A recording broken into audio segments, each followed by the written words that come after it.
She just sneezed, and that's how she gave birth. But when the doctor saw the baby, he was shocked. This little guy, born so quickly, was only the size of a fist. The doctor predicted he wouldn't survive the night. The father originally intended to wait until the next day to properly handle the funeral arrangements. Unexpectedly, he not only miraculously survived the critical period, but also stubbornly grew to the age of 12. However, due to congenital developmental issues, he was not only small in stature and unattractive, but also had severe myopia. Everywhere he went, people laughed at him. Went for his masters and his granite mouth. But what crushed Simon the most wasn't the mockery of strangers. It was the bullying from his classmates. They would toss him around like a beach ball, passing him in the air from one to another. Simon's cries didn't earn him any sympathy from the teacher, but instead, he was scolded for disrupting the class. He thought this humiliating life would never end. But this little boy, whose dignity had been so wantonly trampled upon, would soon become a hero revered by everyone. Simon's only friend was Joe. He was the most handsome guy in class. He never made fun of Simon for his flaws, and instead treated him like his best brother. Whenever they had free time, Joe would ride his modified bike, taking Simon around to explore. Their favorite place was the clear lake in the outskirts. Simon loved diving underwater, holding his breath. Joe would stand by, carefully timing him. While they were practicing holding their breath by the lake, they noticed two girls rowing by. They started talking to Joe. Joe got distracted and forgot Simon was still holding his breath underwater. When Simon finally surfaced, struggling for air, Joe realized his mistake. To cheer Simon up, Joe lied, saying he had broken a record. Simon happily turned around, but then froze. The girls in the boat were the ones he had a secret crush on. His heart raced. He secretly told Joe this secret, but to his surprise, Joe immediately wanted to help him convey his feelings. In a panic, Simon covered Joe's mouth. Their actions made the girls confused, but she didn't ask any more questions and left quietly. Once on land, Joe couldn't resist asking him about it. She said you were cute. She means cute like a baby turtle is cute.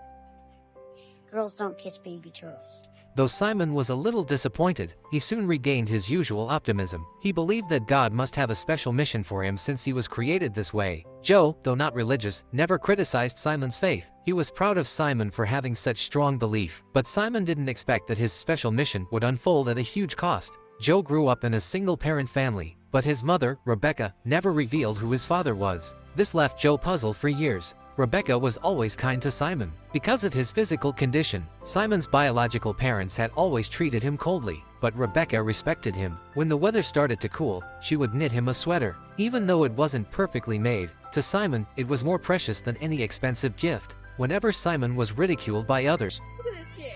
It's the friggin' Hobbit. Nah, it's Thumbelina. Rebecca's encouraging words always helped him regain his confidence. Do your thing, Simon. Show him how it's done. This love made Simon feel for the first time what it was like to have a mother's care, but he never expected that he would end up destroying this protection with his own hands. This tragic accident happened during a baseball game. Simon hit the most powerful ball of his life, as everyone expected the ball to hit the ground and score. But Rebecca happened to be passing by the baseball field. Unprepared, she was hit in the head by the ball and fell to the ground. No one expected that this blow would take her life. Shocked and filled with guilt, Simon didn't know what to do. He never imagined he would be the one to take away the person he loved most. At Rebecca's funeral, he couldn't look Joe in the eye. He quietly left his most precious baseball card for Joe. Joe knew the pain Simon was going through. Though he was heartbroken, he understood Simon's helplessness. Afterwards, Simon went alone to Rebecca's grave. He repeatedly repented and apologized. Just when he was on the verge of breaking down, Joe walked over to him. He knew in his heart that no amount of blame could change this grief. Sorry.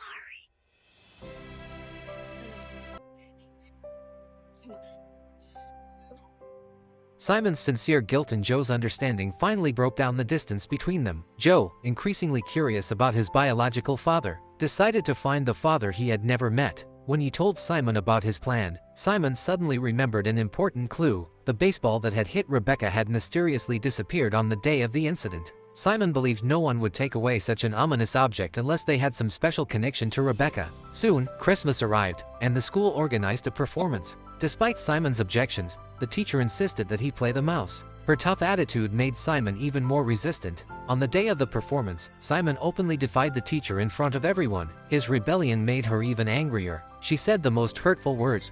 Oh, please. I'm gonna strangle him. I swear to God, I'm gonna strangle that little granite mouse. If it's the last thing I do, bare hands, I'm gonna strangle him. The priest, who was on the teacher's side, immediately called Simon into his office. He scolded him harshly and even confiscated his beloved baseball card. You get these back after the pageant, if you can stop yourself from ruining our play. Understand? Faced with the priest's harsh threats, Simon felt humiliated and helpless. He couldn't help but ask the pastor, "God made me look like this. He must have had a special plan for me, right?" But to his shock, the priest, acting as God's representative, flatly denied his faith. It's wonderful to Have faith, Simon, but let's not overdo it. From that day on, Simon's faith shattered, and he fell ill. It wasn't until the day Joe was going to winter camp that Simon appeared, though it seemed like he hadn't recovered. He told Joe he was going to do something important. After the priest left, he planned to steal back his baseball card. Joe was surprised and praised his courage. Get better, okay?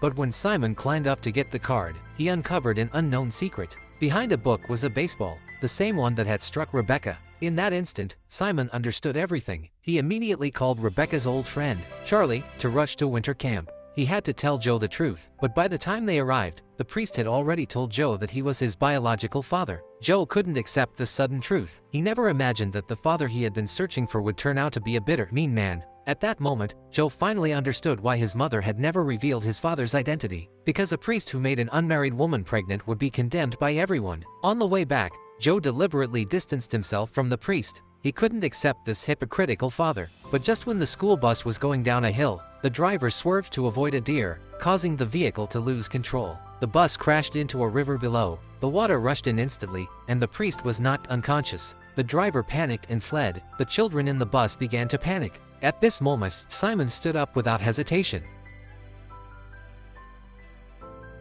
I'm not going to let anything happen to any of you. Understand?